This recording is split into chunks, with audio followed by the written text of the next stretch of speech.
Well, thank you everybody for being here tonight. We have a wonderful presentation here at New Hampshire Healthy Climate with Dr. Joel Schwartz. And before we go into Dr. Schwartz's presentation, I just have a few reminders. First of all, to remain muted while you're not speaking. We will have a Q&A session after Dr. Schwartz does his presentation, but if you could remain muted until then. And then there will be a recording of this webinar. So you probably already saw the little notice to record that. We usually post the recording a few days afterwards. So that will be available to registrants. And then the next thing I'd like to do is just read our land acknowledgement. So I want to read that this webinar takes place on Indakina, which translates to our homeland and is currently called New Hampshire and Vermont.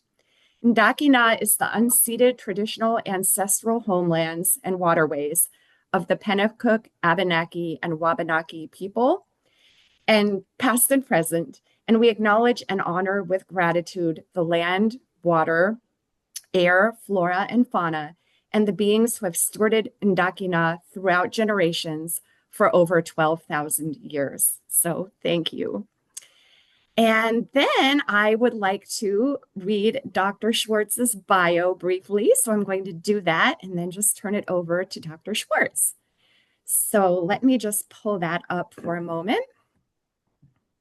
So Dr. Joel Schwartz is a professor of environmental epidemiology at Harvard T.H. Chan School of Public Health. Professor Schwartz is noted for his work on the acute and chronic health effects of fossil fuel air pollution. One of his collaborative studies revealed that exposure to fine combustion particles in the air at concentrations well below current standards are associated with a range of conditions, including dementia, asthma, heart attacks, and lung cancer. The study indicated that the death rate from this pollution is almost 1 in 5 deaths worldwide, which is about twice the previous mortality estimate. Research data has shown that the pollution impact falls disproportionately on poorer communities. Professor Schwartz has examined cardiovascular health effects of lead exposure in adults, as well as cognitive, auditory, and growth effects of lead exposure in children, with gasoline lead as the major source of such exposure in the US. His research has examined both acute and chronic exposures, as we noted, and the documented health effects ranged from intensified respiratory symptoms in patients to higher hospital admissions to increased deaths. This research led to the past tightening of the US air quality standards. So a lot of policy relevant topics here. His work with other researchers on the health effects of ozone exposure has focused on the cardiovascular effects of air pollution and on factors which modify the body's response, with some evidence that diabetic patients are even more susceptible. I'm really curious to learn more about that. So without further ado, I'm going to turn it over to Dr. Schwartz and just say welcome to some of my students who I see are here to hear this talk. So Dr. Schwartz, take it away. All right. Well, thank you very much. So I think what I want to talk about today is what we think will happen with loosening of air pollution standards, which unfortunately seems to be something that's already started and is on the docket for further loosening. So let me go ahead with that and explain. So recently, the Department of Energy ordered a utility in Illinois and another utility in Wisconsin, each had one coal-burning power plant that they were planning on shutting down last year, to keep them running, even though they cost more per kilowatt hour than any other source of electricity, and they didn't need them. And under the made-up argument that it was required to provide grid stability.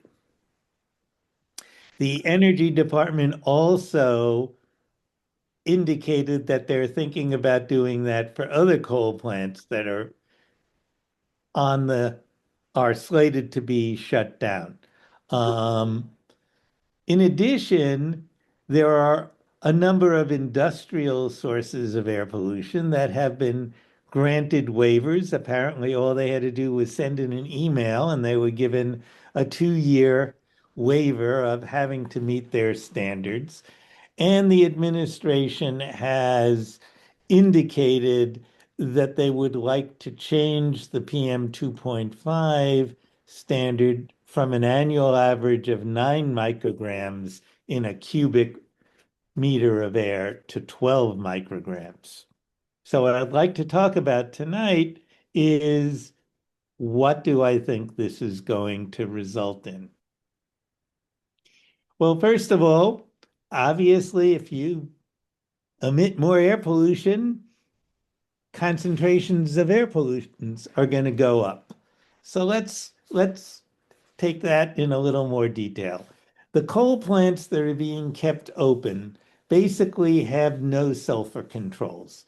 The coal plants that put on scrubbers to control their SO2 emissions are not scheduled to be shut down for generally at least a decade or more. The ones that are being shut are the ones that were old, inefficient, and the utilities felt that it wasn't worth putting the controls on. It would be easier to just shut them down and replace the electricity with electricity generated either from renewable sources or natural gas. Now, that SO2 emissions and, you know, Eastern coal typically is 2-3% sulfur by weight. It's not all carbon, and so when you burn all of that stuff, you know, um, millions of tons of sulfur dioxide go into the air every year. Now, that sulfur dioxide converts into sulfate particles at a rate that varies between about 1% and 10% per hour. It's slower in the winter and faster in the summer because, like most chemical reactions, it goes faster when it's warmer. There are other things that also affect that. Typically, it's more, you know, typical rate would be more like 3% per hour. Now, what that means is by the time the SO2 has converted fully into sulfate particles, the air is hundreds of miles downwind from that coal burning power plant. So that's one thing to think about. So, a lot of people still think of air pollution as something that's locally generated and stays local. And the problem with air pollution is that's basically not true.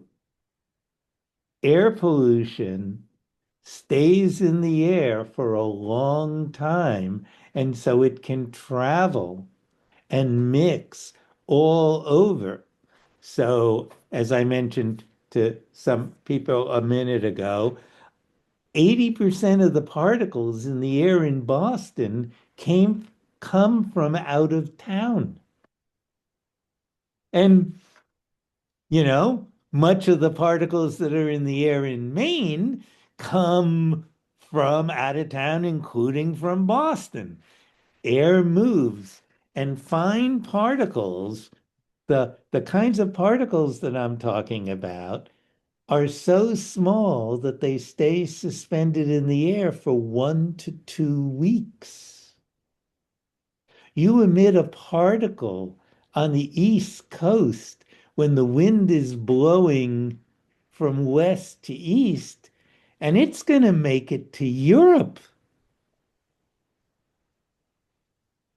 So that's why focusing air pollution control strategies locally doesn't work. And the same thing is true with gases. If the gases like ozone can react with other things, then they'll disappear, but they travel very long distances before that happens as well.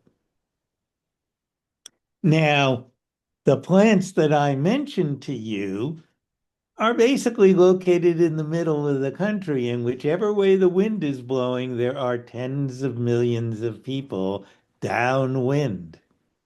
And so keeping these plants from shutting down, in addition to raising electricity prices, is exposing millions of people to higher air pollution concentrations. Oh, okay. So what? Why do we care about this? Now, clearly, some people don't care about this. But why, from a public policy point of view, we should care about this is that air pollution is harmful to health, even at concentrations in the air that are well below current standards. And I'll show you some evidence in a minute. And what kind of harms to health do they create? They increase heart attacks, strokes, hospital admissions for heart failure. They increase death rates. They increase the incidence of cancer and also the mortality rates of people who have cancer. It increases the incidence of dementia and the exacerbation of and hospitalizations of people with dementia. It increases the rates of psychiatric disorders. It decreases cognitive performance in children and increases cognitive decline in older adults. And we have these brain MRI studies that we've been doing where we can see effects on the morphology of the brain. We can see physical changes in there, and we can also see changes in the functioning of the brain. So this is not good stuff. So since there is this proposal to weaken the standards for air pollution, I want to focus on studies that have been done at low concentrations of air pollutants. And I want to also, since a lot of this relaxation of standards is affecting sulfate levels, I want to spend some time talking about sulfates. Okay, so this is a paper that we published last year. And what we did is we followed everybody who was covered by Medicare between 2000 and 2016. That was 74 million people. And we traced their addresses as they moved or didn't move, and we assigned exposure to them based on where they lived. And then we did another thing because mostly in people from industry, but other people have said, well, there's error in the exposure that you're assigning to people. We did some complicated things to correct for that error, and we did things to look at causal relationships using special techniques that I won't go into. What I want to show you is this is the concentration response relationship between air pollution and mortality in the Medicare population. And just to put this in context, 75% of deaths in the United States occur in people 65 and older. So this is most of the deaths we're talking about. And what you can see is the current air Dr. Schwartz, quality. I'm so sorry to interrupt. We're not seeing slides right now. Are we meant to be seeing slides or we just got a comment? I didn't know if you're leading up to it or if Oh, you're. whoa, whoa, whoa, whoa, whoa, whoa, whoa. All right, hang on a second. Um, It you was very are, easy to understand up until now without slides, but I think when you said see something, then yeah, there we go. Yep, we're seeing it now. okay, I am so sorry. No worries. Okay, so the current air quality standard for particles in the air in the US is an annual average of 9. So that's about here. If you compare that to, say, an annual average of 4, which is something that they have in Helsinki and other places in Scandinavia, so it's perfectly possible for big cities to get there. And in fact, it occurs in the United States because this is US data, right? So, it's not like I made these numbers up. There is about a 10% increase in mortality rates in places where air PM 2.5 concentrations are at 9 micrograms per cubic meter compared to 4. And the administration is talking about loosening that to 12, and that would be about another 10% increase in mortality rates. So this is a big deal, 10% of the deaths in the United States, a 10% increase in the death rate, right? We're talking about hundreds of thousands of deaths per year.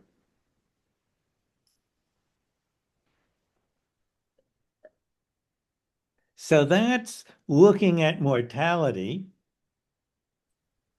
Um, this is looking at heart attacks. It's figures a little funny because to do these kinds of causal analyses. In this case, I divided the air pollution into categories. So what you're getting is an estimate for different concentration windows.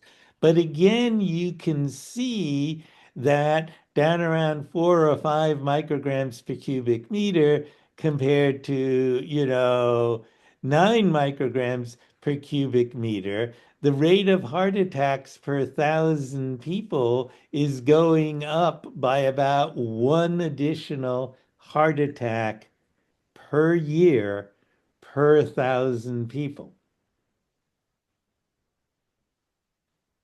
And clearly, going up to 12, would increase it even more. So we are definitely seeing that at the exposures that are occurring in the United States, if we increase air pollution concentrations, we are expecting to see more heart attacks as well as more deaths. So then this is um, another study that we did where we used another approach to try to make sure that what we're seeing is really causal. And what we said is, suppose I have something that I didn't control for well, and I'm afraid that explains the associations I see rather than air pollution. Well, if if that other thing, let's say the smoking rate of the population, was correlated with air pollution today, this year, it's probably correlated with air pollution in the same zip code next year. But next year's air pollution can't possibly affect this year's heart disease. And so we can use next year's air pollution as a control for this emitted thing. And similarly, this year's air pollution can't possibly have caused more heart attacks last year because it hadn't happened yet, right? But things that increase heart attacks this year, unless they change awfully fast, probably influenced them last year. And again, we can use that as a control. And so we did those, and this is what we found. So this is looking at the effect of 1 microgram per cubic meter, and this is focusing just on zip codes whose exposure was less than 9 micrograms per cubic meter. And we see that in that range for PM 2.5, we're seeing that there's a 0.75% increase in the death rate per microgram in this and now, sorry, not the death rate, in the hospitalization rate for heart disease. That's with the particles, but we're also seeing with the well, we're not seeing much with NO2, but with ozone, we are also seeing an increase in hospitalization rates.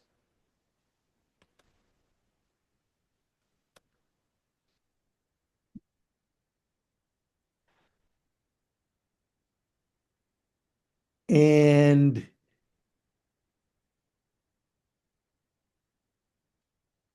I'm going to skip that.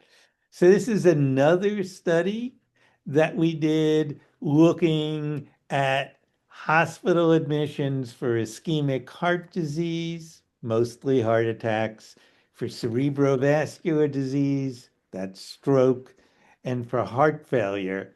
And again, you can see when it says lag PM exposure, what that means is it's the average of this year and last year's exposure. Okay. That air pollution is associated with higher rates of heart failure, strokes, and heart attacks. And that's happening at concentrations below 9 and certainly below 12. Ugh, I keep going the wrong way. Sorry. Um, this is another study where we said, okay, some people were doing a much better job of keeping people alive who have heart attacks if they make it to the hospital alive. And then we discharge them. And often they wind up getting readmitted for another heart attack at some time in the future. They're readmitted within 30 days. We considered that's still probably the effect of the initial heart attack. But after that, it's probably something happened again. And when we look at this, when we look at 1 month or 3 months or 6 months or a year, we see that they're, again, only looking at places where the PM 2.5 concentration was less than 9, we're seeing elevated rates of readmissions associated with particles in the air. Not much with NO2. Ozone's looking a little weird. Temperature is protective. And that's something that we see a lot, that actually hospital admissions for heart disease tend to go down when it gets warmer. And that's because the winter is the peak season for heart disease. This is yet another study, and here I'm starting to look at differences by different kinds of air pollutants. So what we have here is we simultaneously looked at the effect on ischemic heart disease of multiple air pollutants, of temperature anomalies. So what I mean by that is the difference between the summer mean temperature in this year and the 30-year average summer mean temperature in that zip code. And the same thing with winter mean temperature, but we flip the sign because we know when it warms up in the winter, that's better, right? And so by flipping the sign, we're actually now basically looking at it getting colder. And then here we have a bunch of interactions of what happens with air pollution, you know, when it interacts with different kinds of weather. And so what you can see here is the most important kind of particle for hospital admissions for ischemic heart disease are sulfate particles, you know. And then we have ammonia, which tends to go with the sulfate. We have nitrogen dioxide, elemental carbon, which comes out of traffic, you know, organic carbon, which is mostly traffic, but also wildfire smoke and people with wood burning stoves. And then ozone.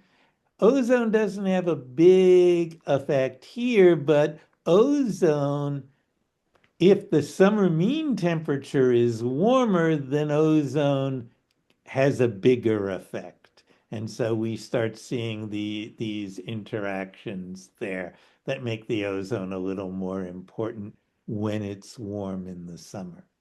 Um, so not only are we seeing these things, but the relative importance of sulfate looks particularly high. Here's another study looking at non-respiratory infections. Okay, and again, this is the relative weight, the relative importance, and you can see the red line's the average, and you can see for sulfate, it's the most important one. Excuse me, when we break it down, we're not seeing anything for central nervous system infections, but we are seeing septicemia, and that is a really dangerous condition. So here's another study that looked at sulfate. The cross-state air pollution rule, which was implemented roughly around 2009 to 2012, required states in the Midwest, which were upwind of the East Coast, to reduce their SO2 emissions because they were contributing too many particles to states farther to the east. And so some of the plants in those states put on scrubbers and others didn't because they only had to reduce by a certain amount. Now, Lucas Henneman used a NOAA program that tracks the trajectory of air every day from the plants that had put on the scrubbers and the plants that didn't, and looked hundreds of miles downwind and looked at how often zip codes were downwind of the plants that had put on scrubbers versus the plants that hadn't put on scrubbers. And he identified zip codes that were more often downwind of plants that reduced their emissions versus plants that didn't. And then he looked at the hospitalization rates in those zip codes. And in the zip codes that were downwind of the plants that put on scrubbers, hospital admissions for heart disease went down.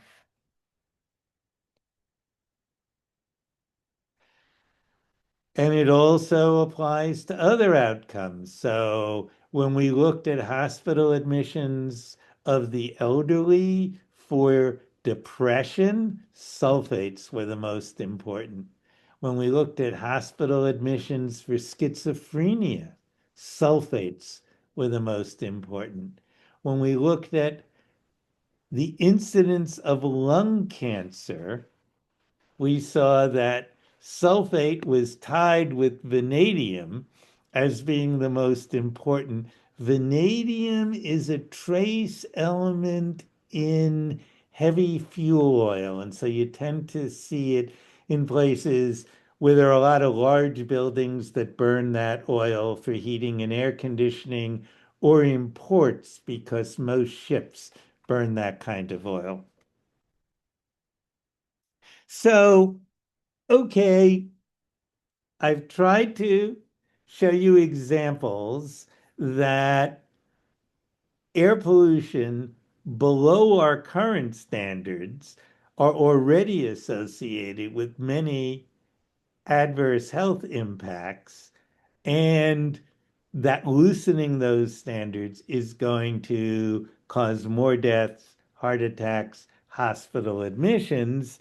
Um, I want to give you an example of an analysis I did looking at a facility. I won't tell you which one because this was for a lawsuit.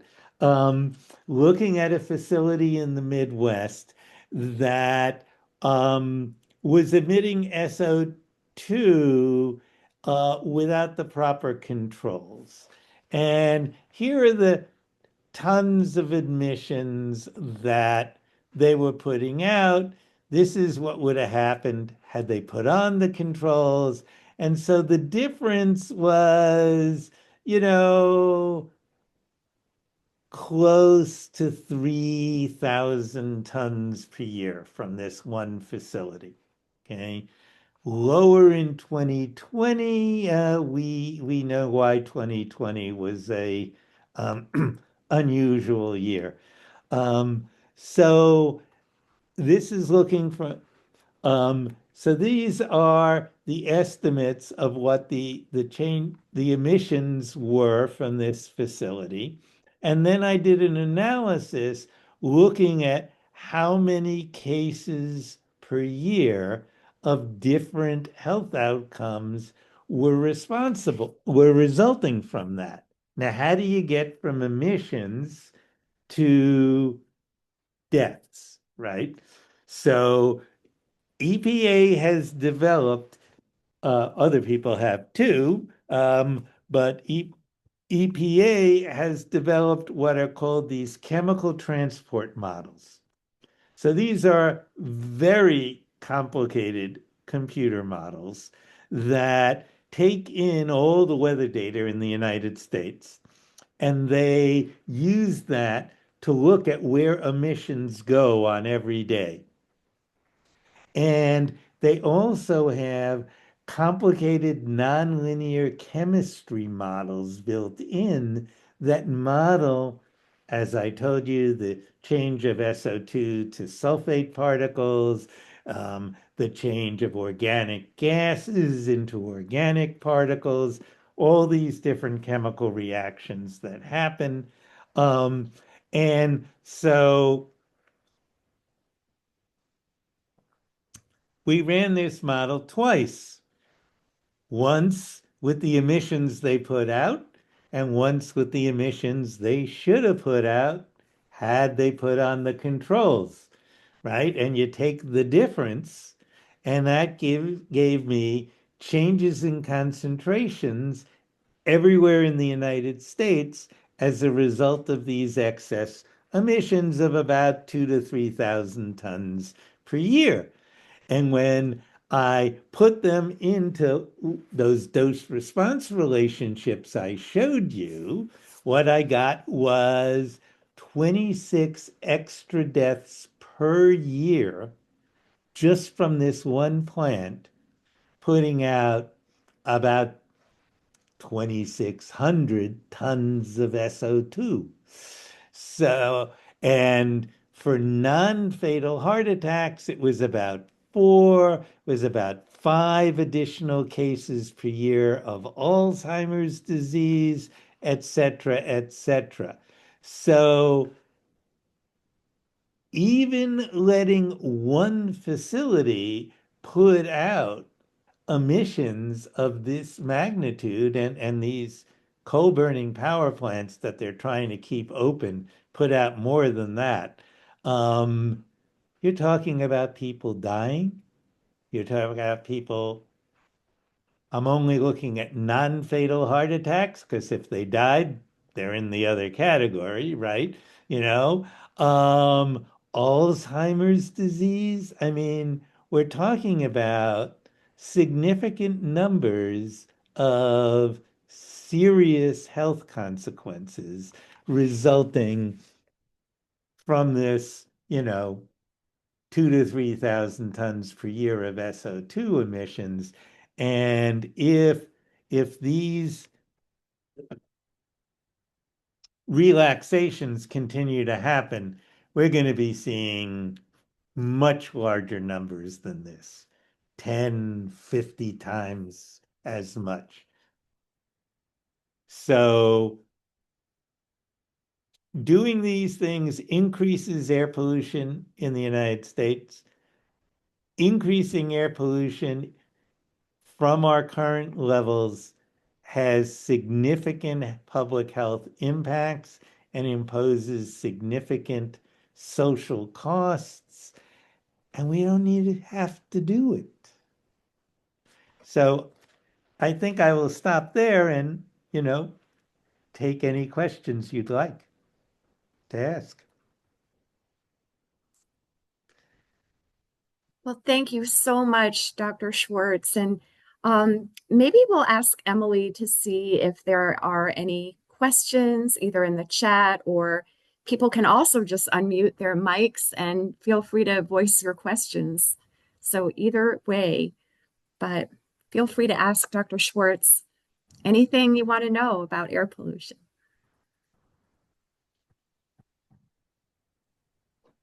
Hi, Summer, it's Emily. I just see your question in the chat if you want to kick it I have off. so many, but I was really hoping someone else might want to go first. So, But so I, to answer you, so EPA has developed two chemical transport models, CAMX and CMAC. They are both in the public domain, so anyone can download and run them. I will tell you that running this 2 times took about a month of continuous CPU time on a big computer. good to So know. they're I they're not wondered, easy. What I do not know is whether EPA is continuing to update these models because as time goes on, we are learning more and more about the chemistry that happens in the atmosphere. And so these models have been continuously updated for decades in order to incorporate the latest findings from studies um, about that chemistry. And the of course EPA pays for a lot of those studies also. They fly planes in the atmosphere, and with mass spectrometers on board, and they're continuously measuring what's going on to try to develop these better chemistry models. And I don't know if that's being done, and I don't know if the models are still going to be updated. The last year of data that EPA ran using CMAC was for 2020. When I spoke to them 4 months ago, they were planning on running 2021 for the country. Whether those people still have jobs or not, I don't even know. So, I'm not holding my breath for the 2021 data. Um, we do have another open source chemical transport model called GeosChem that lives at Harvard, and we are, until we lose all of our grant money, still running GeosChem. CAMAC, CMAC is and CAMX are both run on a 12 by 12 kilometer grid, whereas Geoschem is on a 50 by 65 kilometer grid. So it's a lot better to have those models if they're still running them. Now, as I said, they are open source. I know people at Georgia Tech have the model and run it. I know there are people in Idaho who have yet another model called WharfChem that they run, but how often these people run it for the whole country for a whole year as opposed to a specific project, you know, we are in danger of losing some of these models. Thank So, you. Emily, I thought I saw another one in the chat. Is there? yeah, I see one asking about what would be the most effective addition, additional sulfur regs or PM1 or something else. That's a really interesting question. Um, I mean, if we just stopping utilities from shutting down coal burning power plants, I think the SO2 problem is going to go away. So we just have to not stop that in terms of stricter standards. I think the PM1 would be an interesting thing to do. Mhm. Most combustion particles are less than 1 micron in diameter. The 2.5 comes from the fact that when it's very humid, these particles absorb some water and you get this hygroscopic growth, so they get a little bigger, and stuff like that. But I think PM1 would be a good standard to do. The other thing I think that we might want to think about is separate standards for elemental and organic carbon, which are mostly from traffic, wood burning, stoves, and wildfires. Now, you might think that there's nothing much we can do about wildfires, but that's not true. We do about 10% of the amount of controlled burns in the United States that are scientifically justified. We're just not doing enough controlled burns, and so we get these big fires developing. And the other thing, we did a study where we ran geoschem and we looked at the wildfires and where the smoke went. And when the Forest Service does controlled burns, the focus is on protecting houses.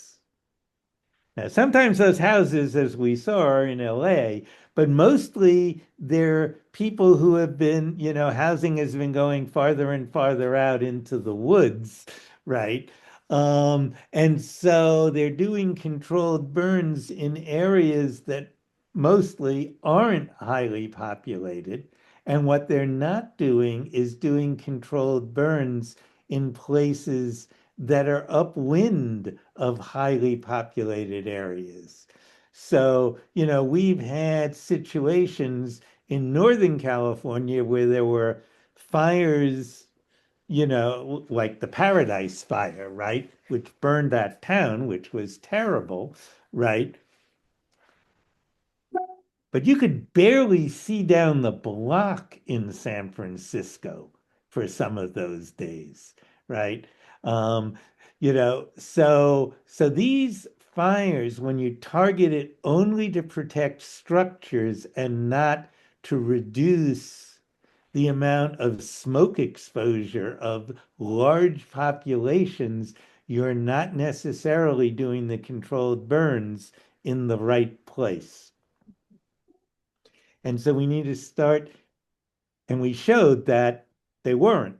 And so it would also be a good idea to start targeting some controlled burns to protect large downwind populations from smoke exposure. Thank you, Dr. Schwartz. We have another follow-up question on the controlled burns and wildfires from Gretchen, who wanted to hear specifically about smoke impacts on children and others. Well, we're doing studies now in Southern California because of the very large population exposed there. Again, the Paradise Fire was terrible and it was awful for the people, and some of them still don't have homes back, right? But there weren't a lot of people exposed. It's hard to do a health study. But LA has a lot of people, right? And so we are looking at the effects of that wildfire smoke on um, various health outcomes in women who were pregnant in early January of 2025. So the kids, you know, mostly are still babies, right? You know, so there aren't a lot of things that we can look at, but you can look at respiratory problems that can develop, in the first year of life and things like that. Once you get to 2, 3 year olds, you can start looking at asthma. And by 5 years old, we hope to be able to look at autism. Um, so that's with respect to that. But there have been studies looking at smoke exposure in Washington state um, on children that were published a while back. Um, and in general, you know, the toxicity of wildfire smoke looks somewhat worse than the average toxicity of particles. Um, in LA, again, we anticipate it's going to be much more toxic because now you're not burning trees, you're burning houses, which have a lot of plastics, a lot of metals. I mean, if you looked at some of the images of the houses that burned in Altadena, you will notice that none of the plumbing pipes are there. That's a lot of copper going into the air and a lot of lead solder.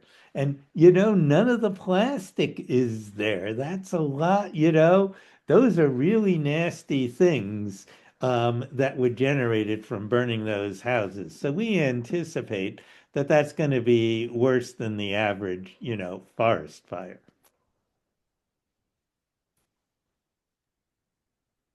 Thank you. Interesting points. Um, our volunteer Reb is in the chat. She wanted to know if what other countries were doing that maybe the US should do in terms of air pollution prevention, and are there any we can look to for better examples for dealing with air pollution? So, in terms of controlled burns to prevent forest fires, Australia is where you should look. They do a lot. They still have terrible forest fires and big impacts, but they do a lot better job than we do. And they also don't try to put out every fire, as quickly as possible, because even if it's not a controlled burn, it can help. In terms of air pollution concentrations, until recently, we were one of the cleanest countries in the world. Um, with tighter air pollution standards than Europe and stuff like that. The one place where air pollution is lower than the US, across the board is in the Nordic countries, you know, and they have paper and pulper mills, they have steel mills, they have car factories in Sweden, but they have a third of the pollution of Detroit. So there are things that can be done. One of the big problems that we have is when the Clean Air Act was written, it grandfathered facilities. So it said, oh, you can set standards for a new pulp and paper mill or a new steel mill or a new coal burning power plant, but retrofitting it on old plants, give them a break. They're going to be closed soon anyway. Well, most of the plants that they said that about in 1970 when the Clean Air Act passed are still operating. So, that's not exactly so soon. So we do need to get more serious about telling older plants that they need to put on controls or shut down and get replaced with something cleaner. Um, in New England, yes, we are downwind of, prevailing winds go from west to east, and where as east as you get till you get to Ireland. Um, and However, we don't generate a lot of our own pollution. And so, let me see if I can hang on one second and let me see it. No.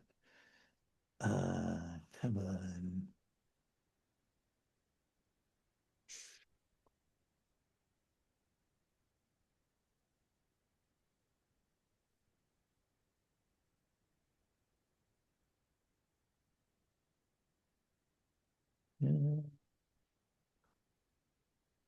I want to show you.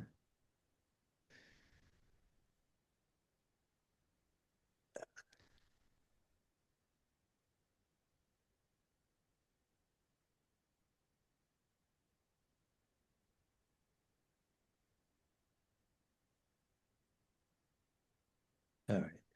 Let's do this one. Um,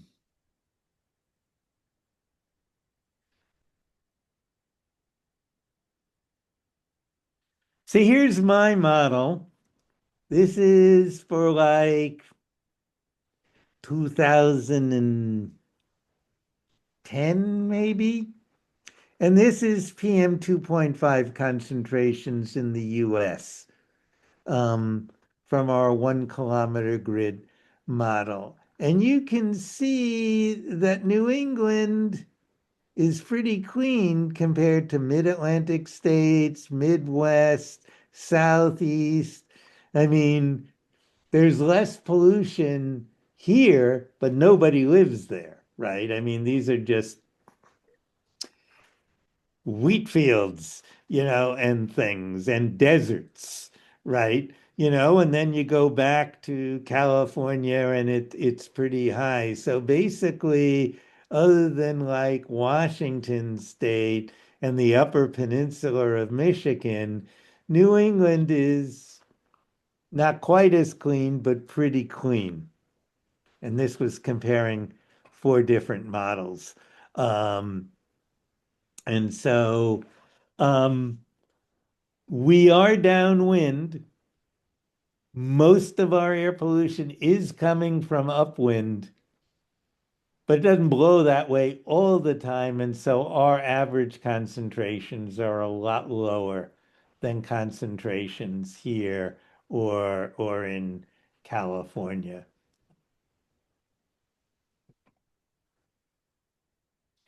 How is it impacting our water? Well, you may have heard of acid rain. Um, Fortunately, that acid rain came from the sulfur dioxide because, in addition to particles, you get sulfuric acid. And with the cross-state air pollution rule, SO2 emissions came down quite a bit. And so acid rain has gotten a lot better. That doesn't mean that the pH changes instantly in our lakes, right? But it will does change um, over time. Another thing that happens to lakes is with nitrogen oxide and ammonium nitrate and other nitrogenous, compounds. We're putting fertilizer into the waters, surface waters, right? The rate limiting factor for plant growth almost everywhere is nitrogen. So by having nitrogen depositing into waters, we're getting more algae and other yuck growing in our ponds and lakes and stuff. So again, that's hasn't come down as much as the sulfur, but we've been seeing declines in the nitrogen over time. But again, it's not like it disappears from the lake, right? So that has impacted some of our surface waters as well.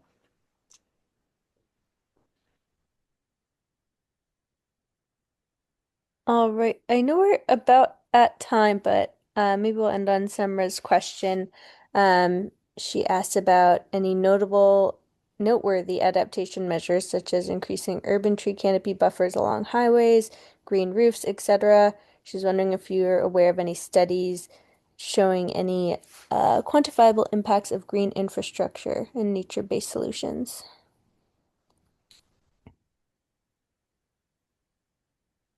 Or is this just too big of a problem for it's really just the policy? Well, It's really just the policies, maybe. so let's see. No, I don't know. I don't think you're seeing that. Sorry. The best strategy to reduce your exposure to particles are those HEPA air filters, and for unfortunately, they are not free. Fortunately, they're not terribly expensive. You know, um, I use these Coway air filter in my house and, the living room and in the bedroom. They're a couple of $100 a piece. Um, they substantially reduce particle concentrations. Having along the roads shrubs that are at least, 2, 3 feet high, definitely some of the air pollution, the particles hit the leaves and stick, the gases get absorbed. That definitely reduces traffic related air pollution. It's not going to reduce air pollution that's blowing in from the Midwest, right? Because that's not Yeah. coming at 2 feet high off out of a tailpipe. But greening along, the verges of roads definitely does reduce air pollution, you know, and of course planting trees along there, provides some shade, which is something that will be more valuable over time. Well, thank you so much, Dr. Schwartz. I know we are at time, and thank you so much for this presentation. We've all just learned so much and want to really express gratitude to you for sharing your time with us. I wanted to close too by just reminding everyone that we do have other New Hampshire Healthy Climate webinars. The schedule is available on the website, and we'd love to have you join us for another webinar. And of course, we also are always happy if folks would consider donating to New Hampshire Healthy Climate. So thank you all for being here and really, really enjoyed this presentation. Have a great night, everybody.